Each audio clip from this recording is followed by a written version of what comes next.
Our next speaker has a mission, and his mission is to strengthen people and planet through philanthropy. Adam Badwound is here he's living that mission right now through, in part, his volunteer work with the Stanford Alumni Association board, which is our main sponsor of the SPIE group. And he's also the vice president of Grid Alternatives. And he's here to talk to us about the challenges and opportunities of deploying solar in Native American communities. With that, I'll hand it off, or you've got your mic. Great. Thanks so much. Good evening.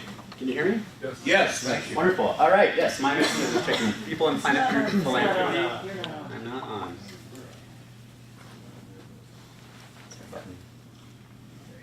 Very good, thank you. All right, now I can hear myself. Yeah, I'm going to talk to you about tribal solar this evening, and I'm going to introduce some concepts that inform our work at Grid Alternatives, which is the nation's largest nonprofit solar installer.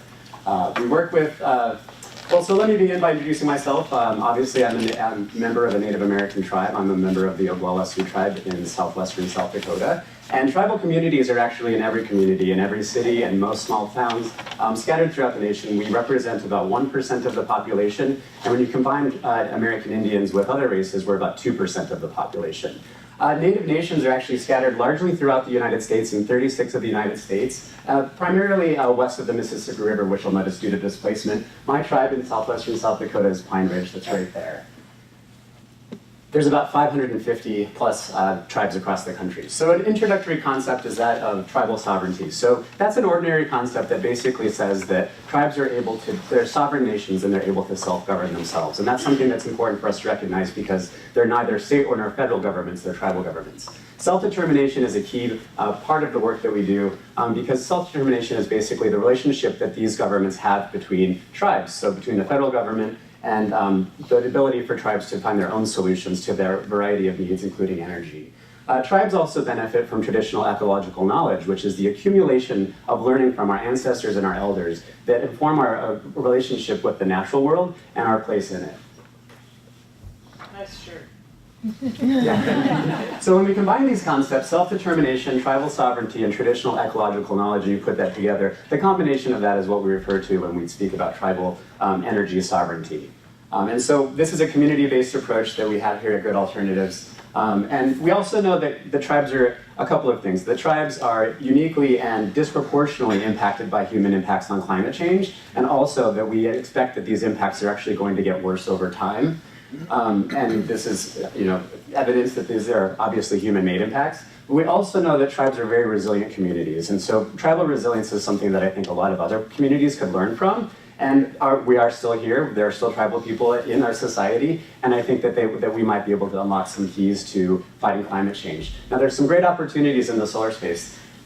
Don't worry about the different things on this graph, but what you basically need to see is that solar is getting cheaper, and it has over time. So what that means is that there's opportunities to extend that market and to permeate new places, and tribes are now actually able to participate. We also know that according to NREL, that actually tribes, although we're only 1% to 2% of population, tribal lands actually cover 5% of the renewable energy potential, and in solar that's actually 5.1%. So when do tribes actually ever have a competitive advantage? So that's kind of what we're thinking about in our central question is here, is how do we really leverage that competitive advantage that tribes have in the renewable space, and also focusing on energy sovereignty and community-based solutions in the work that we do, and in informing our approach. So Grid Alternatives, as I mentioned, is the nation's largest nonprofit solar installer. We're on a mission to make renewable energy technology and job training accessible to frontline communities. So we're thinking the front lines of social justice, the front lines of environmental justice, and also in the front lines of economic opportunity. The great thing about our work is that it's very measurable and we can communicate the impacts of our work widely. So on the environmental benefits, we can measure that in kilowatt hours, tons of greenhouse gas emissions, things like cars taken off the road and trees planted.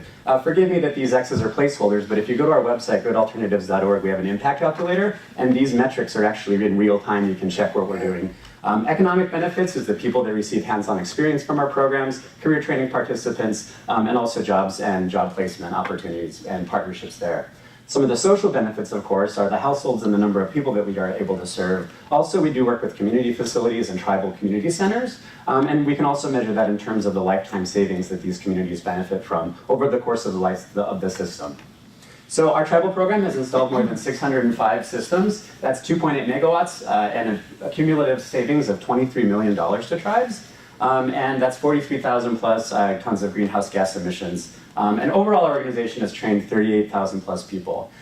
We're also very excited because we've been very successful in raising money to do this work, and we've actually raised more money than we expected. So we're launching the Tribal Solar Accelerator Fund with seed funding from Wells Fargo that will enable us to be both the installer for the projects that we do, but also to do additional projects where tribes can find their own solutions locally. So we'll provide technical assistance, direct installation, funding, partnerships, and also community outreach. So our hope is that actually tribes will be able to benefit from the unique way that philanthropy can enable and unlock project financing for solar projects.